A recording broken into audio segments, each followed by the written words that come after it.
эң бактылуу болгон. Анткени ата-энеси ынтымактуу жашачу. Арадан убакыт өтүп, атасы үйгө жумуштан кеч кайтчу болду.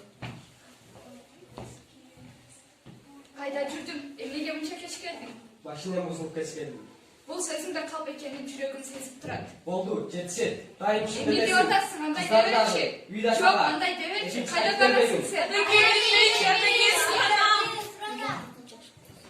Бул көрүнүш күн сайын кайталанчу болду. Үйдө уруш талаш көбөйдү. Акыры атасы үйдөн биротоло чыгып кетип, күйүткө чыдаган эне катуу ооруп оорукчан болуп калды.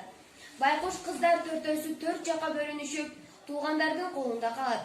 Апасы ооруканада, атасы башка бөлө күтүп, 4 кыз тирүү жетим болуп, көп азаптарды башынан өткөрөт. Бир күнү Зарина атасына сагыныч, сураныч, өтүнүч катын жазат. Атаки, сагындым сизди, качан келип көрөсүз бизди?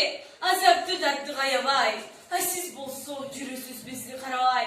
Сизди деп апам өзүн-өзү күйүткө салды, эми мынча ылайыкпас, азаптуу күнгө да калды. Аруке улжан бурулай, сиңдилеримди сагынып жүрүм, сагынычка чыдабай, ал болуп оттой күйөм. Атаки, үйүбүзгө кайтсаң, биз бактылуу болобуз.